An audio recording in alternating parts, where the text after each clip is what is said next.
धौलपुर गांव में एक चालाक चोर रहता था। वो इतनी सफाई से चोरी करता था कि किसी की पकड़ में नहीं आता था। लोगों का मानना था कि वो किसी की आंख से काजल चोरी कर लेगा, लेकिन किसी को पता नहीं चलेगा। गांव में चोरी करते करते वो काफी ज्यादा ऊब गया था। मेरे गांव में चोरी करते करते मेरी उम्र गुजर गई है, लेकिन मुझे किसी ने चोरी करते हुए नहीं पकड़ा। अब गांव में मिट्टी और पेड़ के सिवा कुछ नहीं बचा है। क्यों ना मैं इस राज्य के राजमहल में चोरी करूं, ताकि मैं एक बार में ही अमीर बनकर यहाँ से चला जाऊंगा। ऐसा सोचकर वो चोर राजमहल की तरफ आ गया। अब समस्या यह थी कि राजमहल में चोरी कैसे की जाए। वहां सुरक्षा में पहरेदार 24 घंटे तैनात रहते थे। ये भगवान, ये क्या? राजमहल के चारों ओर तो काफी ज्यादा पहरेदार है। अगर मेरे को इन पहरेदारों ने देख लिया तो सीधा राजा के सामने पेश कर देंगे और राजा मुझे कारावास में डाल देगा। ऐसा बोल ही रहा होता है, तभी उसकी नजर महल के ऊपर लगी हुई घड़ी पर जाती है। वह घड़ी समय बताने के लिए हर 1 घंटे में आवाज करती थी। तभी कालू चोर के मन में एक विचार आया। कालू चोर रात में कुछ लोहे की किले और हथौड़ी लेकर राजमहल पहुंचा, और जैसे ही घड़ी की घंटी बजती वह दीवार पर एक किल ठोक देता, ताकि घंटी की आवाज से हथौड़ी की आवाज दब जाए। इस तरह उसने 12 कीलें ठोक दी। उन किलों के सहारे वो महल के अंदर दाखिल हो गया और हीरे जवाहरात चोरी करके वहां से रफू चक्कर हो गया।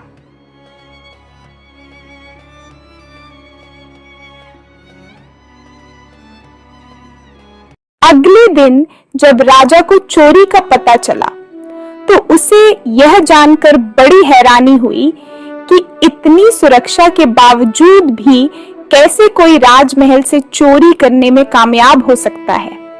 मंत्री जी, हमारे राजमहल में और भी ज्यादा सुरक्षा कर्मी बढ़ा दो, और कोई भी व्यक्ति महल के आसपास भटकता दिखे तुरंत उसे बंदी बना लो और चोर समझकर कारावास में डाल दो। दरबार में ऐलान के वक्त चोर भी भेष बदलकर वहां पर मौजूद था। उसने चालाकी से पता लगा लिया कि कौन कौन से सिपाही इस काम के लिए चुने गए हैं। उसने उन सिपाहियों के घर का पता लगाया और सीधा सिपाहियों के घर में चला गया। बहन, ये मैं क्या सुन रहा हूँ? तुम्हारे पति को राजा ने चोर पकड़ने का आदेश दिया है। अरे मैं तो यही चाहती हूँ कि मेरा पति ही उस चोर को पकड़े, ताकि महाराज खुश होकर मेरे पति को इनाम दे। इस बात का फायदा उठाते हुए उसने सभी सिपाहियों की पत्नियों को कहा कि पूरी रात तुम्हारे पति चोर की तलाश में बाहर रहेंगे। इस बीच चोर तुम्हारे पति का वेश धारण कर घर में घुसने की कोशिश करेगा। भले ही वह तुम्हारे पति की आवाज निकाले, लेकिन तुम उसे अंदर मत आने देना और गर्म कोयला फेंकना। इससे वो चोर घायल हो जाएगा और पकड़ा जाएगा। वही दूसरी तरफ पूरी रात भर सिपाही राजमहल के चारों ओर पहरा दे रहे थे। सुबह के 4 बज गए थे। सभी सिपाही चोर को ढूंढते ढूंढते काफी ज्यादा थक गए थे। अरे हरिया, मुझे नहीं लगता वो चोर आएगा, क्योंकि अभी तो उजाला भी होने वाला है। चल हम अपने अपने घर पर चलते हैं। हाँ केशव, मुझे भी नहीं लगता है उस चोर की अब चोरी करने की हिम्मत होगी। चलो घर पर जाकर कुछ खा पी लेते हैं। दोनों अपने अपने घर की तरफ रवाना हो गए। सिपाही जैसे ही घर पहुंचा और दरवाजा खटखटाया तो पत्नियों को शक हुआ। उन्होंने सोचा कि उस मुसाफिर की बात सच हो गई। जरूर ये चोर है जो भेष बदलकर आया है। वो जलता हुआ कोयला अपने पति पर फेंकने लगी। इससे सिपाही घायल हो गया और उन्हें चिकित्सालय में भर्ती कराना पड़ा। दूसरे दिन राजा को जब सारी बात पता चली तो वो काफी ज्यादा चिंतित हो गए। कोतवाल जी, जितनी जल्दी हो सके आप उस चोर को पकड़ लीजिए, वरना आप सबको मैं कारावास में बंद कर दूंगा। कोतवाल बेचारा पूरे गांव में पहरा देना शुरू कर दिया। उसी वक्त कोतवाल को अपनी तरफ एक युवक आता दिखाई देता है। कौन हो भाई तुम, और इतनी रात को घर से बाहर क्या कर रहे हो? साहब जी, मैं एक चोर हूँ और चोरी करने जा रहा हूँ। अरे ये क्या, वो राजा भी मुझे बेवकूफ समझता है और ये युवक भी खुद को चोर बताकर मुझे बेवकूफ बना रहा है। अगर तुम चोर हो तो चलो मेरे साथ, तुम्हें जेल में बंद करने का आदेश मिला है। वह युवक तैयार हो गया। कोतवाल उसे लेकर एक कमरे में गया, जिसे देखकर उस युवक जो चोर था वो बोला, कोतवाल साहब, इस जेल को तो कोई भी खोल सकता है। ये तुम्हारा भ्रम है, इसे कोई नहीं खोल सकता है। कोतवाल साहब, आप एक काम करिए, इसके अंदर जाइए, मैं बताता हूँ इसे कैसे खोल सकते हैं।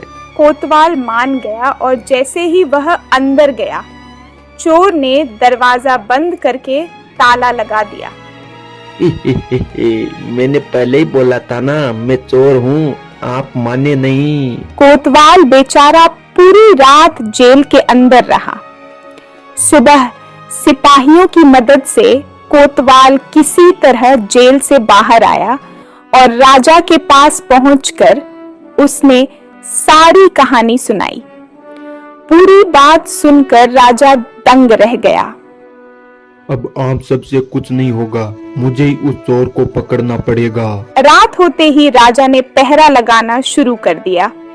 इस बीच चोर ने साधु का भेष बनाया और एक पेड़ के नीचे धूनी जमाकर बैठ गया। पहरे के दौरान राजा इधर उधर चक्कर काट रहा था। इस दौरान उसने पेड़ के नीचे साधु को बैठा देखा। प्रणाम बाबा जी, आपने इधर से किसी अनजान व्यक्ति को जाते हुए देखा क्या? बच्चा, मैं ध्यान में था इसलिए नहीं देख पाया।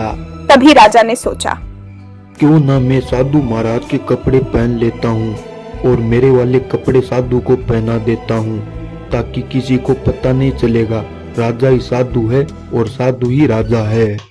बाबा जी, आप इतनी रात को धुनी जमा कर बैठे हैं, आप एक काम करिए, मेरे कपड़े पहन लीजिए और महल में जाकर विश्राम करिए।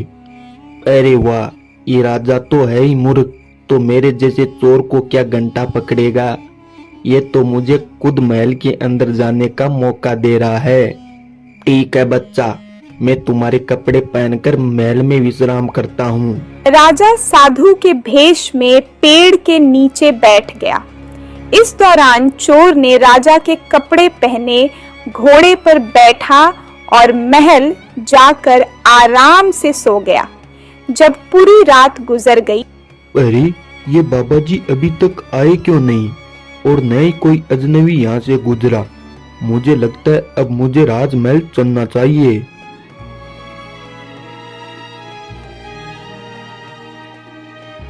अरे एरिया, राजा तो काफी पहले महल आ चुके हैं। ये साधु के भेष में जरूर कोई बहरूपिया होगा। उन्होंने राजा को बहरूपिया समझकर कारावास में डाल दिया। सुबह होने पर मंत्री ने राजा को पहचाना और जेल से बाहर निकाला। राजा ने महल पहुंचकर देखा कि चोर रात भर उसके बिस्तर पर सोया और उसी की पोशाक में फरार हो गया। अगले दिन राजा ने ऐलान किया, अगर चोर मेरे सामने आ जाएगा तो उसे माफ कर दिया जाएगा और साथ ही साथ उसे इनाम भी दिया जाएगा। चोर वहां मौजूद भीड़ से निकलकर बोला, महाराज, मैं ही चोर हूँ, सबूत के तौर पर ये देख लो, कल रात आपने मुझे अपनी पोशाक पहनाई थी और महल जाकर मुझे विश्राम करने को कहा। राजा ने अपने वादे के मुताबिक चोर को माफ कर दिया। राजा ने भेंट में चोर को पूरा गांव दे दिया। साथ ही चोर से वादा दिलवाया कि वह भविष्य में कभी भी चोरी नहीं करेगा। इस तरह चतुराई के बल पर चोर ने खुद को साबित किया और खुशी खुशी जीवन यापन करने लगा।